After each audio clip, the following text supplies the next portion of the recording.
discussing about this topic. Okay? Fixing my eyes on Jesus. Amen? So, kung meron po kayong notebook, kung meron kayong Bible at ballpen, pwede kayong mag-take notes. Hallelujah. So, fixing my eyes on Jesus. Alam niyo po yung kanta nung mga Sunday school? Alam niyo ba yung kanta ng Sunday school? I'm fixing my eyes on you. I'm fixing my eyes on you. Alam niyo yan? Hanapin niyo sa YouTube. Yung pang mga kids siya na kanta. Diba? So, alam niyo maraming ako natututunan sa mga kanta ng mga pang Sunday school eh. Meron simple pa eh. Read your Bible, pray every day. Diba? Pray every day. Read your Bible, pray every day. Pray every day. Diba? Napakasimple lang ng lyrics niya, pero katotohanan yun. Amen po ba? Meron pa yung isa, yes, Jesus loves me. Yes, Jesus loves me. Totoo ba yun? Katahin nga natin yun. Yes, Jesus loves me. Yes, Jesus loves me. May action yun. Sino may kakalam na action? Ha? Yes, Jesus loves me. The Bible tells me so. Diba? Sabi mo sa katabi mo, mahal na mahal ka ni Lord. Okay? Kung akala mo walang nagmamahal sa'yo, buklatin mo lang yung Bible mo. Makikita mo dyan. Akala mo walang nagmamahal sa'yo, buklatin mo yung Bible mo. Andyan yung nagmamahal sa'yo. Sasabihin sa'yo, I have loved you with an everlasting love. Amen po ba? Hallelujah. So, fixing my eyes on Jesus. In Hebrews chapter 12, in verse 2, sa Amplified Version, looking away. Sabihin nyo nga po, looking away. Looking away from all that will distract us and focusing our eyes on Jesus, who is the author and perfecter of faith. Amen. Dito pa lang po sa verse na to, makikita na po ninyo that there are conditions para makapag-focus or ma-fix mo yung eyes mo kay Jesus. Tell your neighbor, fix your eyes on Jesus. Okay, ano po yung condition para ma-focus mo yung mata mo kay Jesus? Tingnan nyo ha, looking away from all that will distract you. Sabihin nyo, focus. So you look away from all that will distract you from focusing on Jesus. Amen. What are those things? What are those things?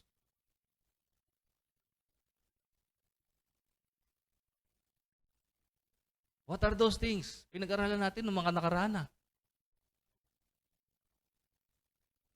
Bukod sa problema, cellphone. Di ba napakasimple lang? Yung hawak-hawak nating cellphone, it distracts us many times from focusing on Jesus. Ano pa? Trabaho. Walang masama magtrabaho. Pero pag doon ka na nakafocus, doon na nagiging masama. Asawa. Minsan, distraction yung asawa. Nasaan na yung anointing ko? Nawala na yung second portion of anointing. Di ba? Kasi si Mrs. o si Mr. may ganito, may ganyan po, merong sinasabi, hindi ka makapag-pray, hindi ka makapagbasa ng Bible, hindi ka makapag-focus kay Jesus kasi ang ingay-ingay niya, dada siya ng dada. Okay? Ano pa? Bukod sa trabaho, negosyo, ilagay nyo na doon yun. Wala masama magnegosyo. Okay po? O relationships, mga wrong relationships will distract you from focusing on Jesus. Kita nyo? Marami na pong tao ang nahulog sa maling relasyon. Hindi sila nag-inquire kay Lord kung ito ba yung pinadadala ni Lord. Basta na lang silang nanligaw o basta nila lang sinagot yung lalaki o yung babae o kung ano man. Kasi nakita nilang gwapo o kaya maganda. Yun na yung standard nila. Sabi ng Bible sa Proverbs, beauty fades away. Kung yung ganda lang yung standard mo sa pipiliin mo na mapapangasawa, napakababaw noon. Paano pag kumulubot na yung mukha niya? Tama? Dapat hindi lang yung ganda, bonus na lang yung ganda. Dapat unang-unang quality na hinahanap nyo po sa mapapangasawa, mahal niya si Lord. Mahal niya si Lord. Amen. Kumbaga sa mag-asawa, sabi ni Bishop Chito kahapon, yung asawa ko, yung baby ko, number 2 ka lang. Diba? Lagi ka lang number 2, ang number 1 ko si Lord. Amen po ba? Number 1 lagi si Lord, number 2 ka lang. Huwag mo unahin yung asawa mo, huwag mo unahin yung anak mo, huwag mo unahin yung kapatid mo, unahin mo si Lord. Huwag mo unahin yung trabaho, negosyo mo, unahin mo si Lord. Diba? Napakasimple naman ng principle seek first the kingdom of God and all these things shall be added unto you. Huwag mong habulin yung kayamanan, lumilipad to parang agila.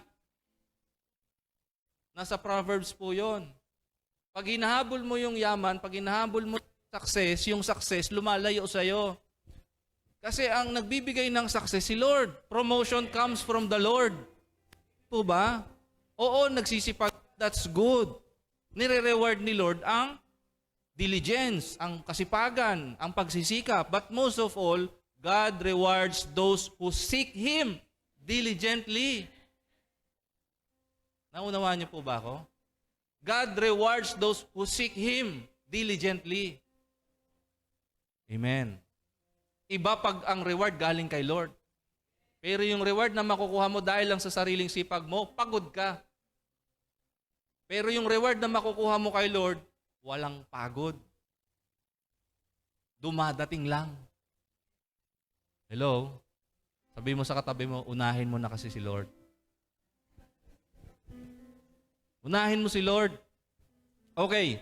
Looking away from all. Okay ha? Take note ha? Kung maaari, i-highlight nyo dyan sa notebook yung all, lakihan nyo, all caps, i-bold letters nyo pa. All that will distract you from focusing on Jesus.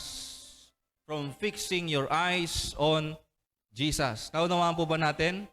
Because He is the author and perfecter. What do you mean by author? Siya yung nagsimula. Siya yung nagpakana. Siya yung nag-isip. And siya rin yung magtatapos. Hindi ikaw. Hindi sa sarili nating galing. Hindi sa sarili nating kalakasan, kundi siya na may kayang gawin. Amen po ba? Siya dapat ang nakikita sa buhay mo, hindi yung galing mo, hindi yung talento mo, hindi yung ganda mo. Dapat siya yung nakikita sa'yo. Amen po ba? Christians are called to be ambassadors of the Lord Jesus Christ. Amen? Your life is not your own. Tayo'y binili ng dugo ng Panginoong Hesukristo. Amen po ba? Dati, itong katawan na to alipin ng kasalanan, alipin ng dyablo, papuntang impyerno. Amen po ba? Pero dahil sa biyaya ng Panginoong Hesukristo, nakatanggap ka ng biyaya, nakatanggap ka ng pag-ibig, nakatanggap ka ng buhay na walang hanggan. Huwag mo nang gamitin, sabi ni Pablo sa Roma, huwag mo nang gamitin ng iyong katawan sa paggawa ng kasalanan. Yung mata mo ba kasama sa katawan mo? Yung tenga ba kasama sa katawan mo? Yung bibig, yung kamay, yung katawan, yung paa, kasama ba sa katawan mo? Dalawa lang yung nag-amen. Ibig sabihin, kung ikaw ay tinubos na ng dugo ng Panginoong Hesus, yung katawan mo, yung isip mo, yung puso mo, dapat sa Kanya na lahat. Hindi mo na ibibigay sa iba. Hello? Sabi mo sa katabi mo, fix your eyes on Jesus. Halimbawa, nakikinig ka ng Word of God ngayon, pero yung isip mo, pupunta sa iba, lumilipad sa iba. Sabi mo sa katabi mo, fix your eyes on Jesus. Fix your eyes on Jesus. O kaya naman yung iba iniisip yung jowa na iwan sa labas. No? Mamaya nyo isipin yun. Mag-focus muna tayo kay Lord. Amen? So He is the author and perfecter of our faith. He is the author and finisher of my faith. Yung faith mo ngayon na meron ka, hindi rin galing sa'yo, galing din sa Kanya. So He is the author and perfecter of our faith. Amen? Ang gagawin mo lang, you focus on Him. Gusto mo maging perfect ka? Tingnan mo yung katabi mo, titigan mo sa mata. Gusto mo maging perfect? Gusto mo maging perfect? Mata kay Jesus. Mata kay Jesus. Diba? Mamaya malalaman nyo kung bakit. Okay, let us move on. Revelation chapter 1 and verse 7 to verse 8, sabi po dito, Behold, He is coming with the clouds, and every eye will see Him. This speaks about the coming of Jesus Christ. Every eye will see Him. Okay ha? Lahat ng mata ay makikita siya. Pero this time, hindi po lahat ng nakakita kanya dyan ay mapupunta sa langit. Hindi lahat na nakakita sa Kanya. Yung iba dyan naiwan sa rapture. Yung iba dyan makakaranas ng great tribulation. Because sabi dyan, even they who pierced Him will see Him. Again, yung mga nagpako kay Jesus, makikita ulit siya? Yes. Because the Bible says na lahat po, when Jesus comes back again in His glory, the dead will rise. All the dead will be resurrected. At lahat ng namuhay na righteous ay tatawagin sa Kanyang kanan. At ang wicked ay mapupunta sa kaliwa. Doon sa mga righteous people, they will be pronounced good, faithful servant. Enter into the joy of your Lord. Pero doon sa kanyang kaliwa, na mga wicked, unrighteous, blasphemous, mga makasalanan, anong sasabihin sa kanila? Depart from me. I never knew you. Ang tanong ko po, pag dumating tong time na to, nasan ka? Nasa kanan ka ni Jesus o nasa kaliwa? Taas ang kamay. Kung iniisip mo ngayon, nasa kanan ka ni Lord. Ay, nag-aalinlangan pa sila. Nag-aalinlangan sila. Nakakatakot.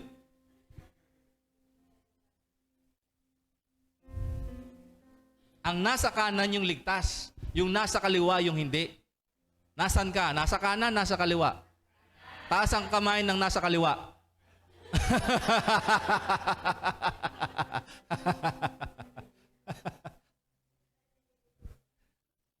Okay balansehin ko. Ang sabi kanina, He is the author and perfecter. Okay? Hindi ikaw nagsimula nun. Si Lord nagsimula nun. Naunawaan po natin. Nung time na narinig mo yung gospel, tapos biglang may kumirot sa puso mo, sabi ko, grabe yung pag-ibig ni Lord. Yun na yung time na yun. Diba? Nung narinig mo yung pangangaral ng Word of God, tapos nag-respond yung heart mo. Diba? Yun na yun. Yun yung time na yun. Na nagsimula na si Lord sa buhay mo.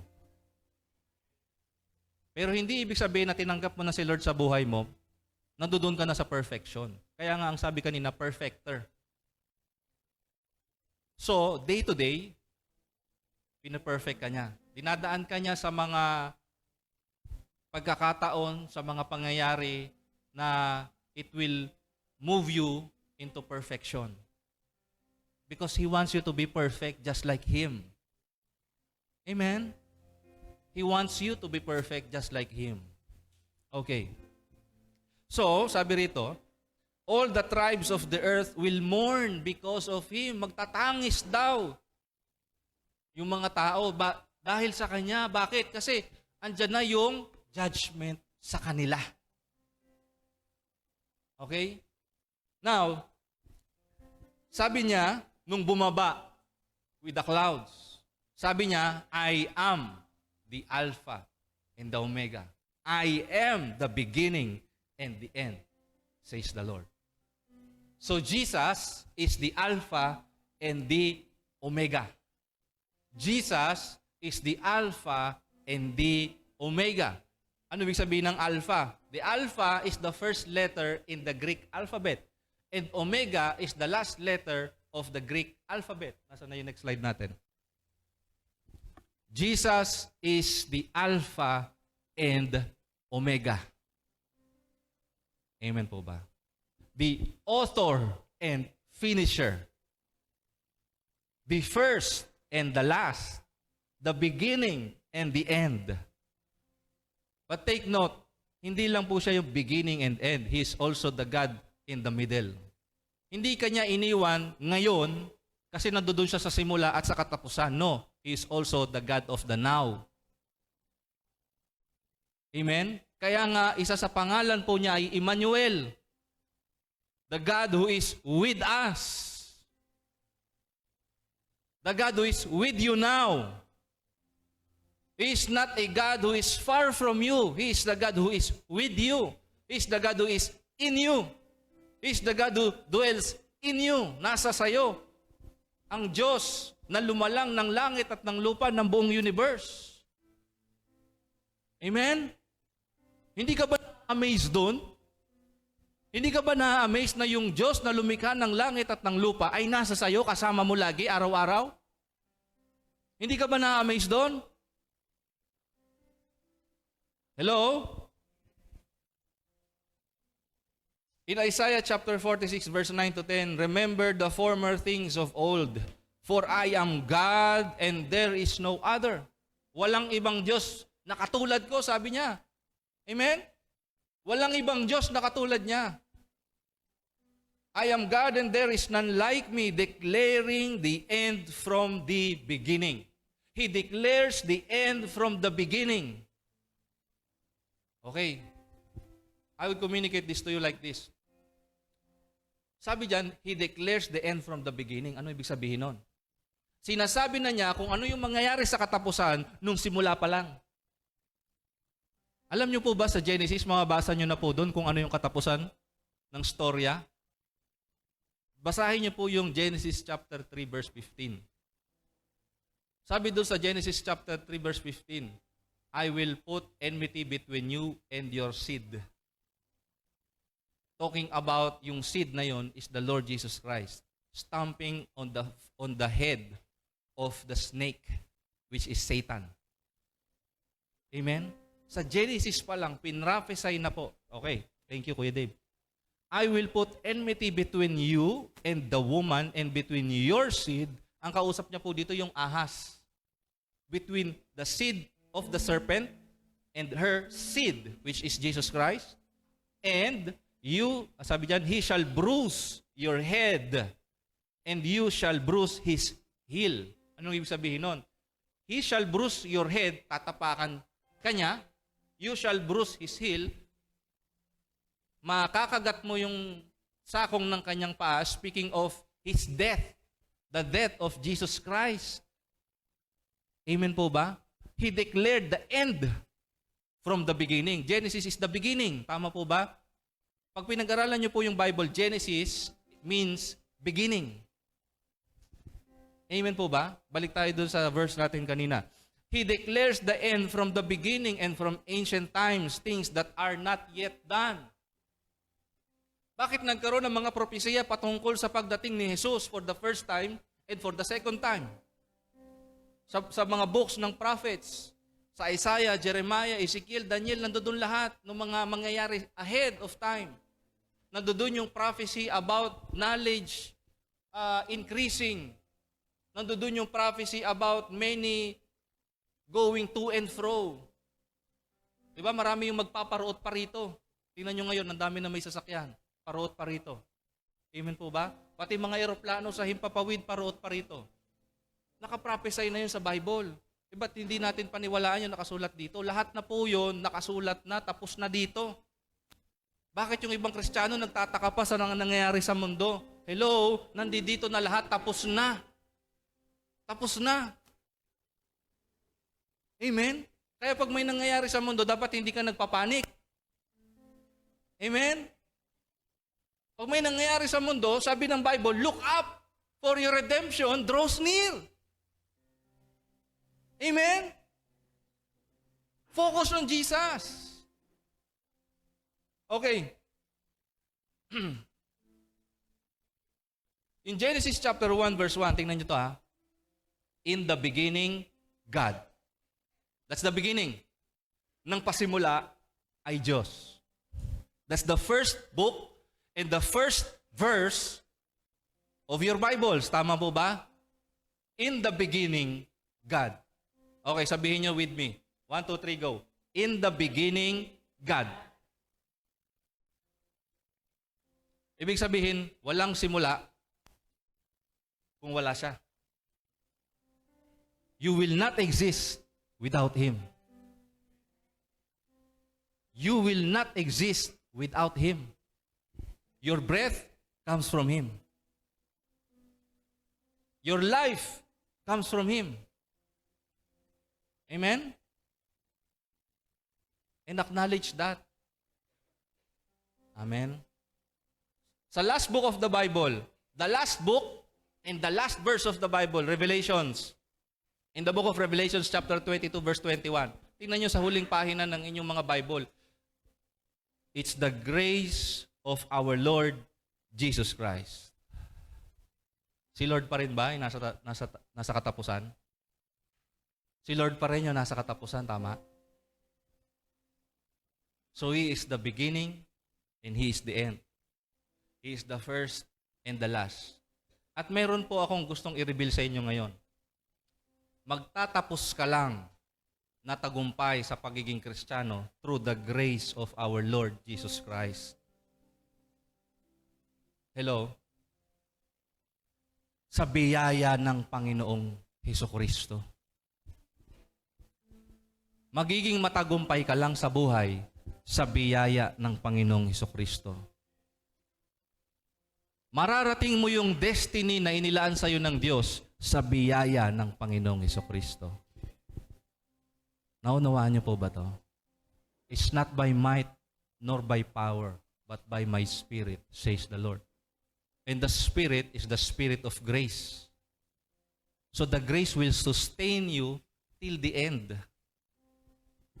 Amen? Ang biyaya ng Diyos, ano ba yung Tagalog ng sustain? Babala na kayo. The grace of God will sustain you until the end. Ano po? O magpapanatili hanggang wakas. Di ba sabi doon sa Matthew chapter 24, ang mananatiling tapat hanggang wakas ay maliligtas. Hindi po yun dahil ginusto mo maging tapat. Kundi yung Diyos na nasa iyo na punong-puno ng biyaya ay tapat. Amen po ba? He is faithful. He is faithful. Alam niyo yung kantang ano? My confidence is your promises. Diba? Your promises. Basta yun na yan. Bago lang yun. Faithful you are. Faithful forever you will be. Diba? Yun yun. Okay. Ngayon, gusto ko pong ipakilala sa inyo itong si Jesus Christ na nakilala ko po. Nung nakilala ko po siya, nakilala ko siya hindi sa New Testament. Nakilala ko siya sa Old Testament.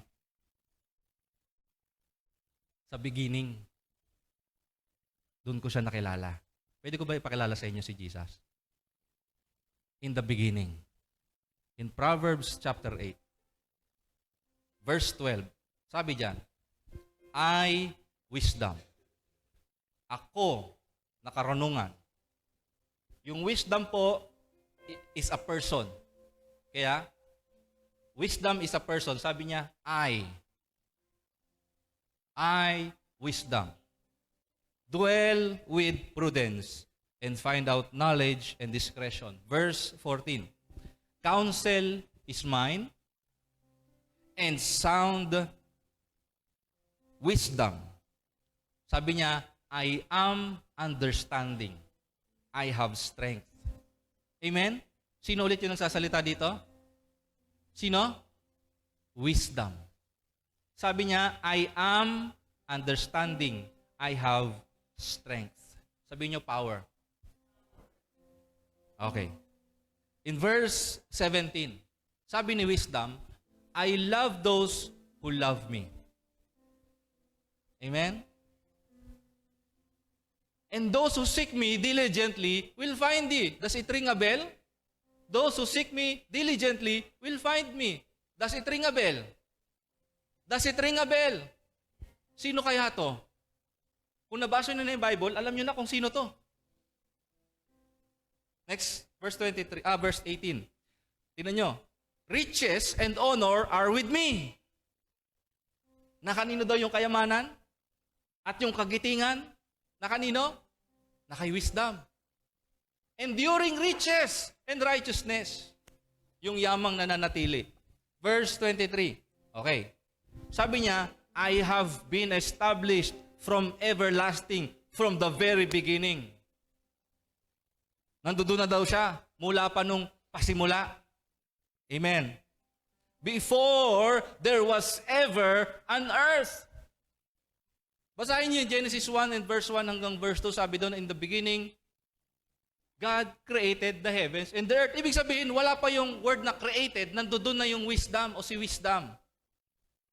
Amen? Doon sa Genesis 1 verse 1, wala pa siya doon sa latter part na created. He was there before there was ever an earth. Verse 30. Sabi niya, next verse, I was beside him, the Father, as a master craftsman. Sabihin niyo craftsman. Sabihin niyo craftsman. Does it ring a bell? Sino sa New Testament yung kilala niyong anak ng craftsman? Ha? I was daily his delight, rejoicing always before him. Next. Ito na. Hindi ko makikilala kung sino yung wisdom na yon until or unless pinakita ni Lord din sa akin tong verse na to. Diba sabi kanina, I am understanding, I have strength. Okay. Sabi rito sa 1 Corinthians verse 1 to 24, the Spirit revealed to Paul. Sino yung wisdom na yon? But to those who are called, titigan mo yung katabi mo. Tinawag ba yan? Titigan mo yung katabi mo. Titigan mo, huwag nyo akong titigan. Yung katabi nyo, titigan nyo. Tinawag ka ba? But to those who are called, sa mga Hudyo at mga Griego, mga Hintil, katulad natin, si Kristo. Sabihin nyo si Kristo. Si Kristo daw ang power or the strength of God and the wisdom of God. Kung babalikan niyo yung Proverbs chapter 8 verse 12, sabi niya, I wisdom. Sino yung wisdom? So Christ was there from the very beginning. Amen? In John chapter 1 verse 1 to 3, in the beginning was the Word, and the Word was with God, and the Word was God. He was in the beginning with God. And all things were made through Him, and without Him, nothing was made that was made. Kung wala daw po Panginoong Jesus, kung wala si Kristo nung pasimula, walang creation. Amen? Makapangyarihan ba si Jesus? Palapakan nga po natin siya. Hallelujah.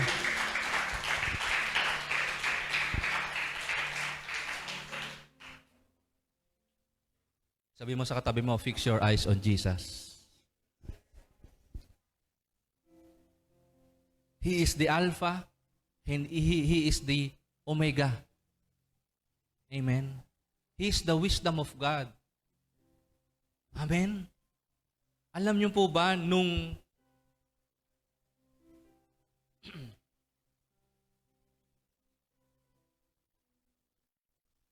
nung, ano ba tawag dito? Nung kinikreate nila yung blueprint para maligtas ka. Amen?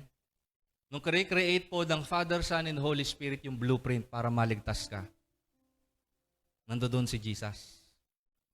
Alam na niya po from the very beginning, before there was ever on earth, alam na po niya na ipapako siya. Alam na niya. Amen? Alam na niya rin yung iniisip mo ngayon. Alam na niya ngayon yung iisipin mo bukas. Alam na niya yung kailangan mo ngayon. Alam niya yung kailangan mo bukas. Yung kailangan mo sa hinaharap. Eh, ba't ka nagwo-worry? Hello? Yung kahapon nga, pinrovide niya. Yung ngayon pa kaya? Yung bukas pa kaya? Hello?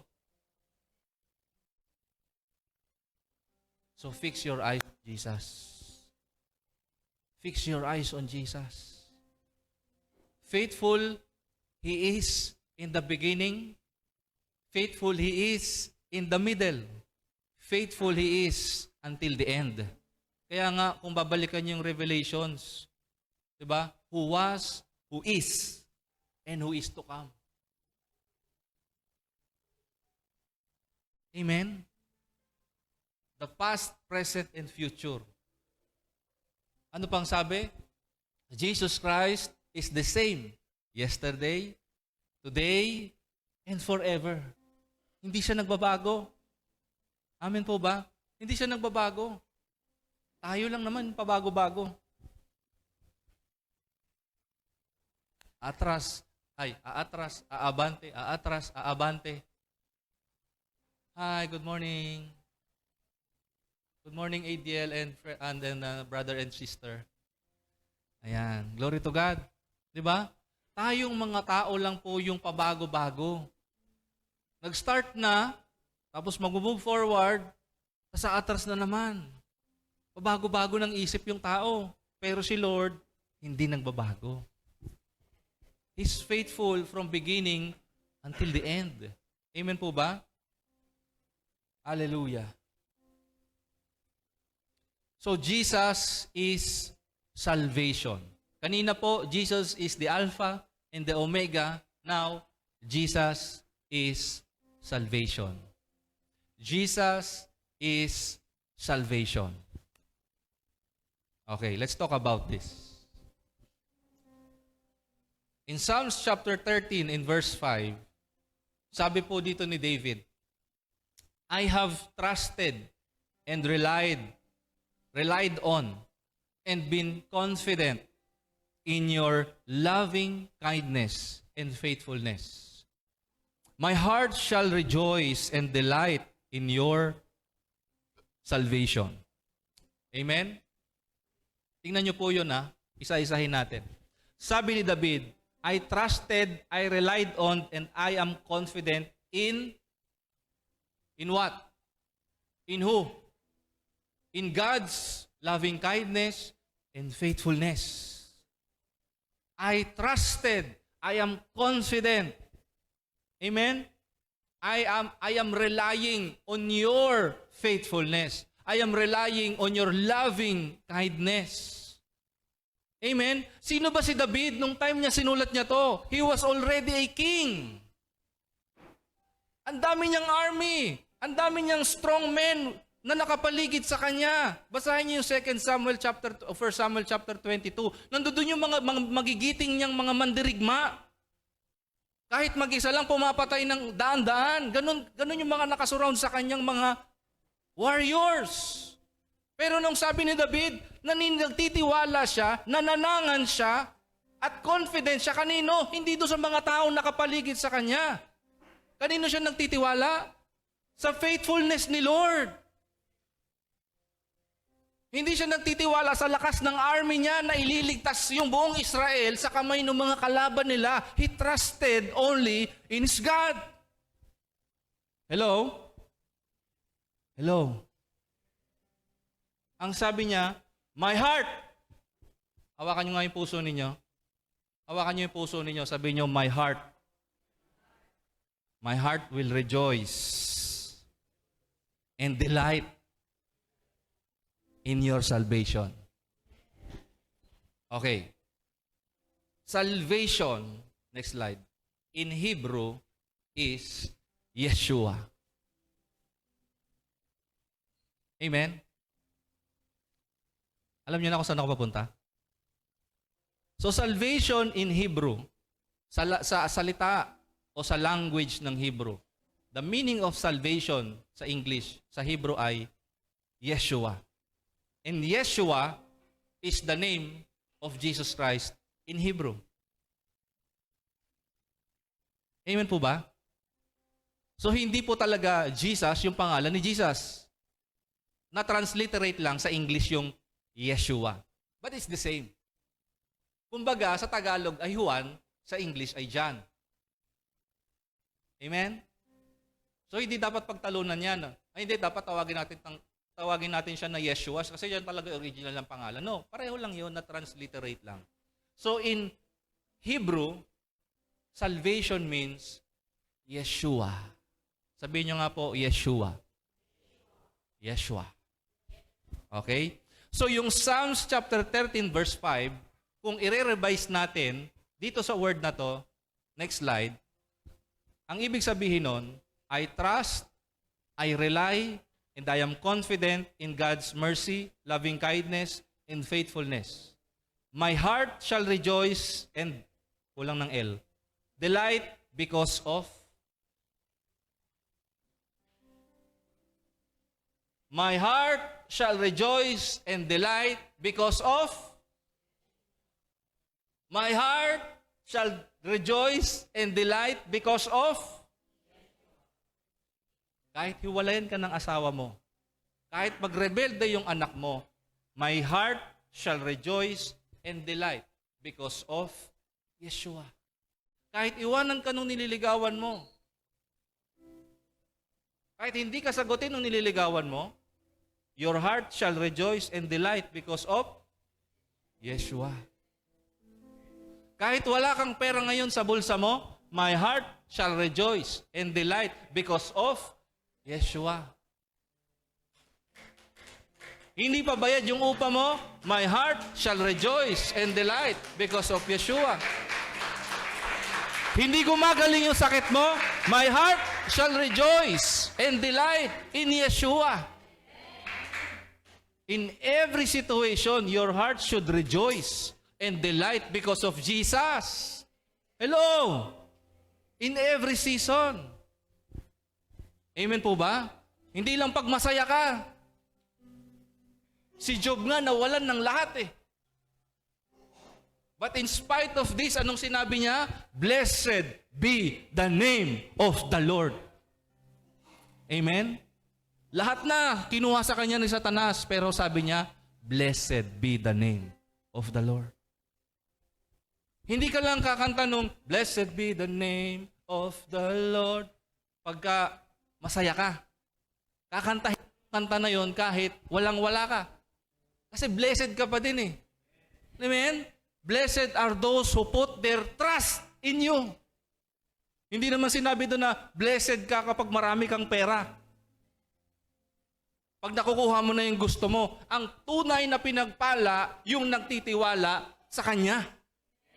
Hello? Pinagpala ang mga taong nagtitiwala sa Kanya. Naniniwala ka ba doon? Fix your eyes on Jesus. Fix your eyes on Jesus. So next slide. When you are focused on Jesus, nothing will move you. Nothing will move you. Psalms chapter 16 verse 8.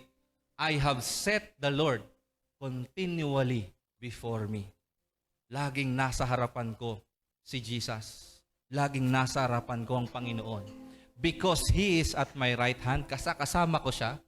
Parang, kumbaga halika nga dito, Kyle. Halika dito. Diba? Parang, ganito kayo ni Lord, oh. Oh, kasama ko si Lord, ano, ha? Ano? Kaya mo? Hindi mo ko kaya, kasama ko si Lord. Di ba? Yun. Thank you, Kayla. Ganon, yung confidence. Kahit na, halika ulit. Halika ulit, halika ulit.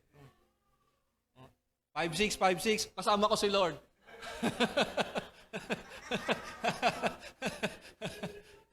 Thank you, Kyle. Amen po ba? Amen?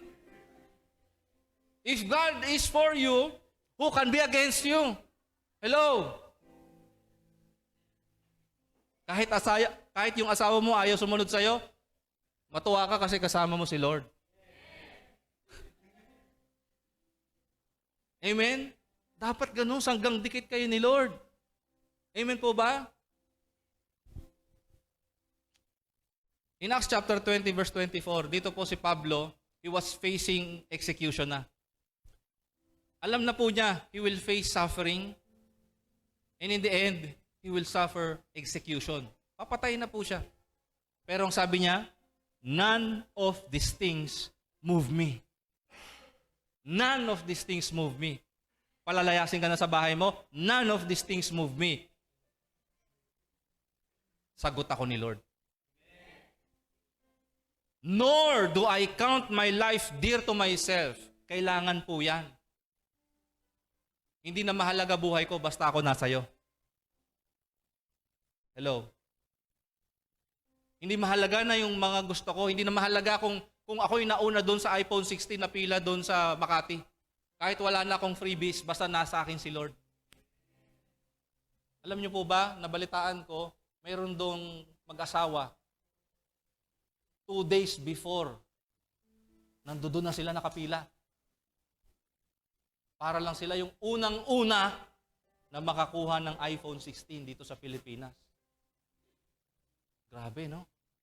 The dedication, the commitment. Sana ganun din kayo. Sana ganun din tayo. Wala pang Sunday, nandito ka na ng Friday. Nagpe-pray ka na. Nag-worship ka na. Nagpa-fasting ka na. Hello? Nag-iimbita ka na. Wala pang Sunday. Hello? Sana ganun tayo ka-dedicated, ano? O lalabas na yung bagong bala ng 2K, ano ba ito?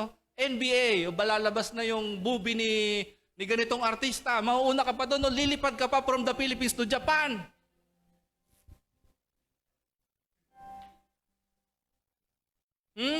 Hahabulin mo si, yung nag-concert dito, si Olivia. Hahabulin mo si Taylor Swift. Hahabulin mo yung 2NE1.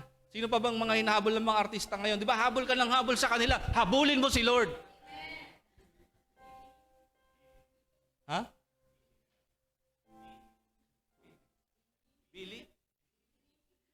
Bini? Di ba? Salamin. Huwag mong unahin yung mga yan. Unahin mo si Lord. Amen po ba? Amen? Sabi niya, none of these things move me. Ang mahalaga sa kanya, I may finish my race with joy. Sino ba yung nasa dulo ng finish line? Diba si Jesus? Gusto niya kasi makita si Jesus at the finish line. Lahat po ng bagay na yan, walang masama dyan. Okay lang po magkaroon ka ng iPhone 16. Basta bigyan mo rin ako. Hindi, joke lang yan. Joke lang yan. Walang masama na magkaroon ka ng malaking bahay, maraming pera, magandang pamilya. Pero at the end of the day, ang mas magandang makita, sama-sama kayo nandun nakaharap kay Jesus. Amen po ba? Hindi lang yung buhay dito sa mundo. At the end of the day, you should seek those things which are above, where Christ is sitting at the right hand of God.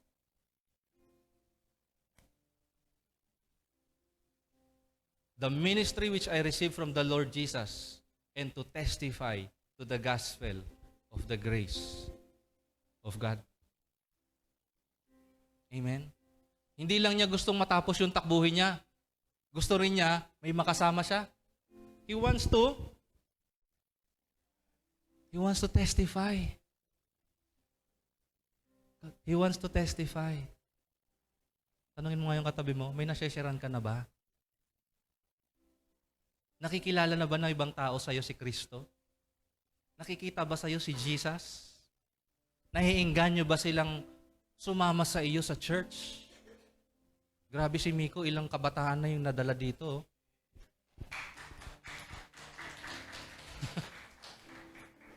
Fascinated na fascinated kay Jesus. Amen? Hindi po sa ganda ng church kung bakit mo dadalhin yung tao. Kundi dun sa church na yun, nakikilala mo si Jesus. Mas lalo ka napapalapit kay Jesus. Nagkakaroon ka ng intimate, ng deep relationship kay Jesus. Hindi sa galing ng preacher. Amen po ba? Hindi ako magaling. Wala akong galing. Si Lord lang magaling. Kasi ako, hindi ko naman kayang magpagaling eh. Si Lord yung nagpapagaling. Hindi ko kaya magbago ng buhay. Si Lord ang nagbabago ng buhay. Amen? Hindi ko kayang baguhin yung sitwasyon nyo sa buhay. Si Lord yung may kayang gawin nun sa inyong buhay. Kaya niyang baguhin yung sitwasyon ninyo basta nakatingin kayo lagi sa Kanya. Okay? Now, in our next slide, sabi ko po dyan, you are what you behold. You are what you behold. Amen? You are what you behold. Anong ibig sabihin nun? Kung ano yung tinititigan mo, kung ano yung laging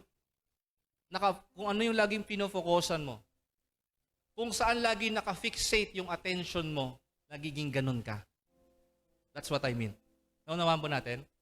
Ang sabi ko dyan, where you fix your eyes on or upon will impact your life greatly. So where you set your focus will have a great impact in your life. Kung saan ka nakafocus, kung saan naka-fixate yung attention mo, will impact your life. Amen. If your focus and attention are fixated on the things which are on earth, hindi mo mamanahin yung gantimpala sa langit. Amen? If your eyes, your attention are fixated on the temporary things of this earth, 2 Corinthians 4 verse 6.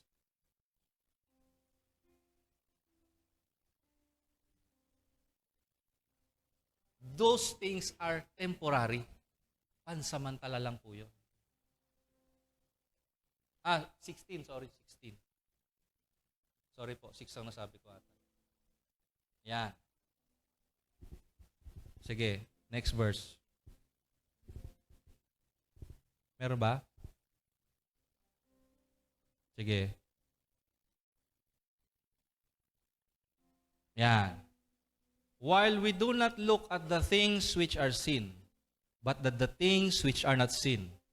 For the things which are seen are temporary, but the things which are not seen are eternal.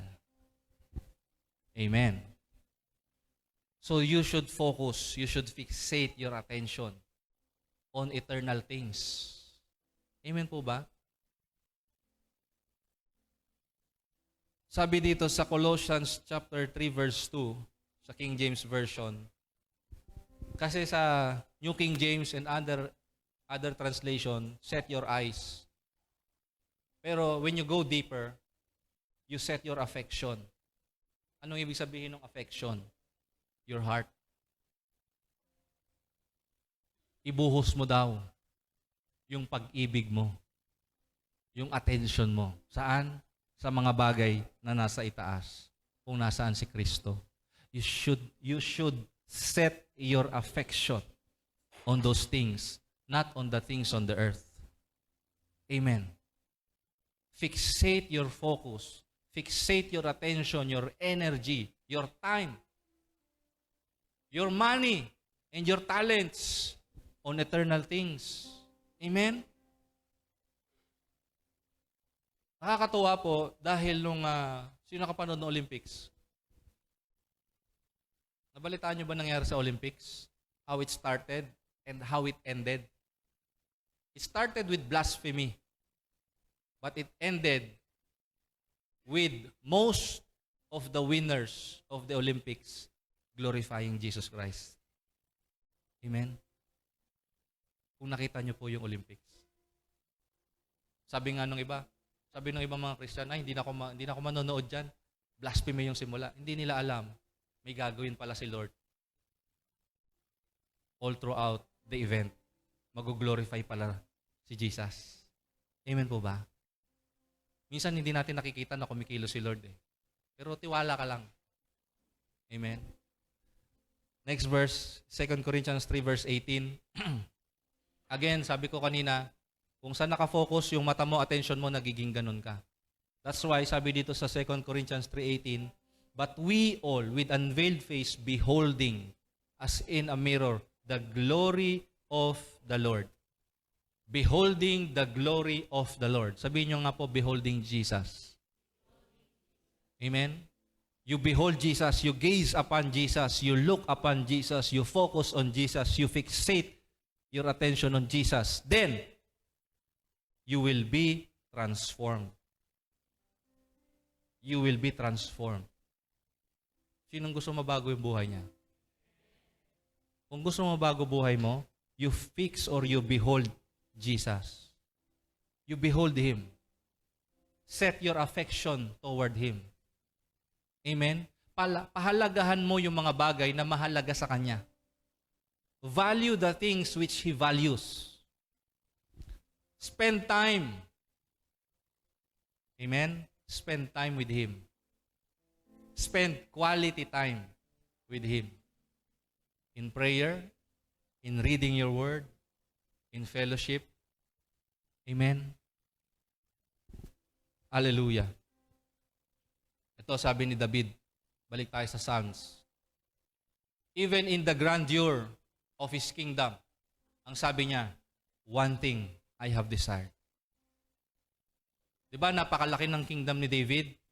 If you will study the kingdom of David during his time, it extended from Egypt up to the river Euphrates. Ganun kalaki.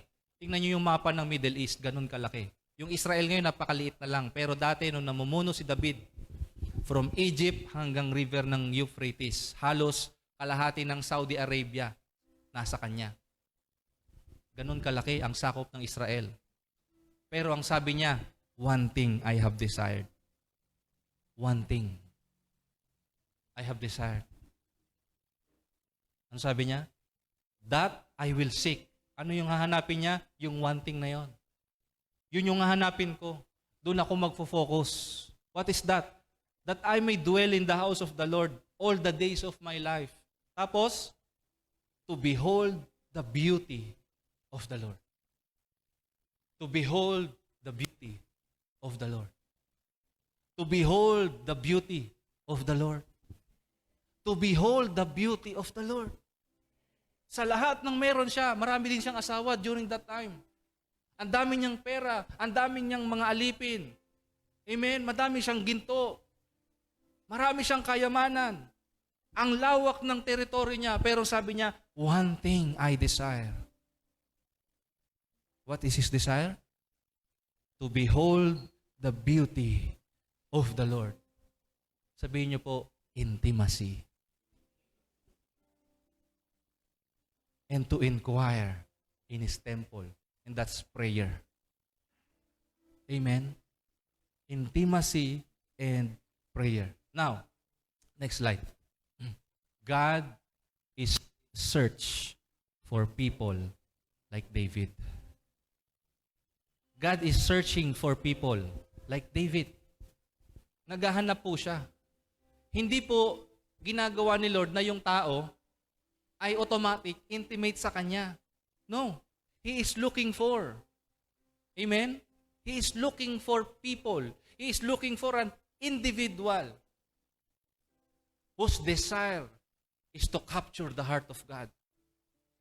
Amen? Anong sabi ng Bible kay David? Sabi rito, 1 Samuel 13 verse 14, the Lord has sought for Himself a man after His heart. What are you after? What are you after? Are you after for riches, for fame, for money, for honor, for respect? Sabi ni David, one thing I desire. Amen. Amen. Hebrews chapter 12, verse 2. Dito na po ako magtatapos. Sige po, next. Wala, hindi ko pala nalagay, no? Yung sa umpisang verse natin. Yung kanina, yung sa slide lang natin. Yung pinaka-umpisang verse.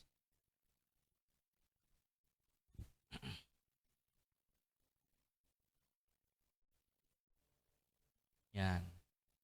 Looking away from all that will distract you. So where are you focusing now? Saan po nakafocus ang isip niyo? Saan po nakafocus ang emotion ninyo? Saan nyo binubuhos ang time ninyo? Saan po binubuhos yung energy ninyo? Saan nyo binubuhos yung buhay ninyo? Amen? Tayo po mga Kristiyano, our mind, our heart should be occupied with Jesus. In all things that we do, in all things that we think, in all things that we will speak, punong-puno dapat yan ng pag-ibig sa Panginoon. Amen po ba? Amen po ba? Because we have a mission. Meron kang mission sa mundong ito, kapatid. Amen po ba? Sabi mo sa katabi mo, meron kang mission. And what is your mission? To testify about the grace of God. How can you testify what you don't behold? Paano mo maipakilala yung hindi mo kilala? Tama po ba? Paano mo maipapakilala na si Jesus ay Diyos na nagpo-provide? Kung hindi mo naman naranasan na provider siya. Amen. Paano mo mapapakilala na si Jesus ay mabait kung hindi mo naman naranasan yung pagiging mabait niya? Amen. Paano mo masasabi sa iba na si Jesus hindi ka iniiwan? Hello? Paano mo maipapakilala si Jesus na sinasabi mong katangi-tangi at karapat-dapat purihin, yung buhay mo hindi naman na ipapakita na pinupuri mo siya? Hello? Hello? That's why many Christians are sitting in church but do not know Christ. Because ang akala po ng maraming tao, pumunta ka lang ng church, may relasyon ka na kay Jesus. No. Kaya ka pumupunta ng church because you have a relationship with Christ. Gusto mo lang i-express with your brothers and sisters. Amen po ba? Gusto mo lang siyang i-express. And when you invite someone to church, they see you, how you express your love towards God. Kung ikaw ay Kristiyano, nakikita nung inibitahan mo kung paano mo iniibig si Kristo. And by that, they also grow in love with Jesus. Kasi nakikita nila sa'yo kung gaano ka ka-in love kay Jesus. Amen? They see you worshiping. They see you reading your Bible. They see you taking down notes. Amen. Amen po ba? Sige po, tayo po ay magpe-pray. Tayo po lahat ay tumayo. Hallelujah.